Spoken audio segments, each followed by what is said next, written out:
Hi guys, sa video nito i-share ko sa inyo kung paano mag-open ng bank account sa BPI online. So first, punta lang tayo sa ating mga Play Store and then tap lang natin and search lang natin yung BPI and then install nyo lang. So ako kasi meron na. And after nyo ma-install, tap nyo lang yung open. And then tap nyo yung allow. So ito guys, i-swipe nyo lang to, next. So napakadali lang nito, ilang minuto lang is meron tayong bank account. So after nyan, pindutin natin yung get started. So tap natin yung open na bank account. And then basahin nyo lang to guys, tapos understand. Tapos ito may tatlong part to kung paano mag-open ng account, bagong account. And then after nyan is continue nyo lang. So ito nga guys, sabi dito is kung ano nga daw ba yung available na ID na meron ka. So ito yung mga acceptable IDs. So ako guys, ang ginamit ko is national ID.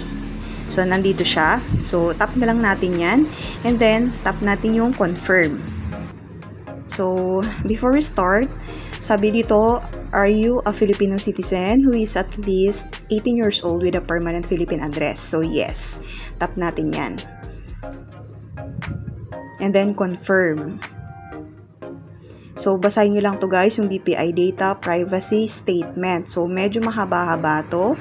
And after nyong mabasa, pindutin nyo lang yung box sa may baba para maka-check siya, magkaroon siya ng check, and then allow. Tapos dito guys is ilalagay natin yung ating active email address. Tapos dito solve the math question. So napakadali lang naman guys, isulat nyo lang dito yung answer nyo and then next. Tapos dito is magsisend ng email sa atin ang BPI. So okay, send it. Tap natin yan para ma-verify yung ating email.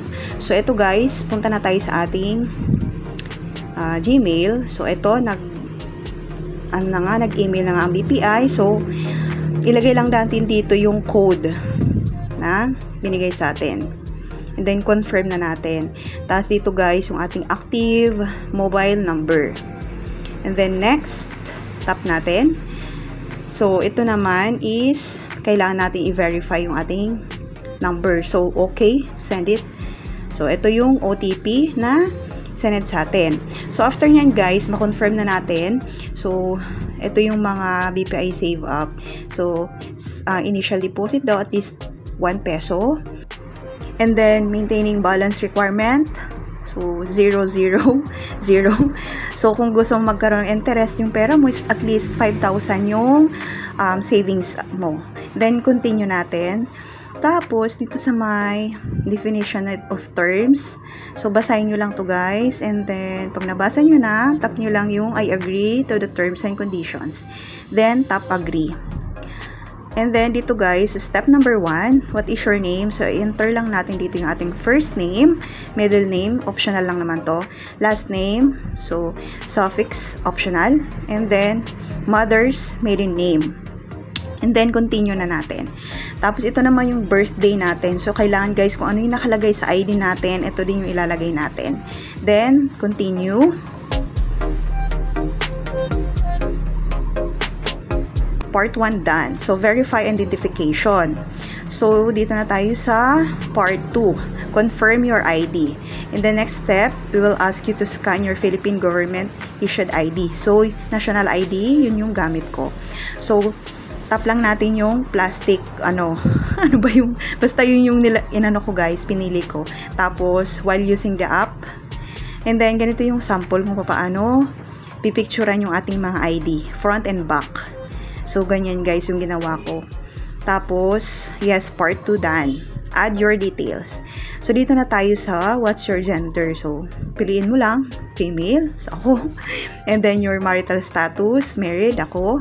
Confirm and continue. So, ito guys, yung address natin. So, city, municipality, province. district town. So, complete address natin. So, ako guys, kung ano yung nilagay ko dito, yun yung nakalagay sa aking ID. Okay po.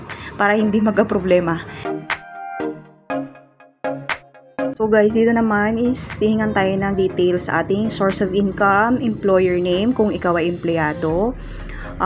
So ako, business ang pinili ko dahil meron naman akong sari-sari store. So yun. And then, hanapin mo lang dito yung appropriate sa'yo or yung kung ano yung nababagay sa'yo. So marami ka namang pagpipilian dyan sa job title and nature of business. So, and then, confirm and continue na natin pag nakapili ka na. And then, dito na tayo sa may review your application. So, i-review natin yung mga pinaglalagay natin mga details dito, kung tama ba, o kung may mali. So, kailangan nating i-edit dito. So, pwede pa naman siyang i-edit. So, yun guys, review nyo lang.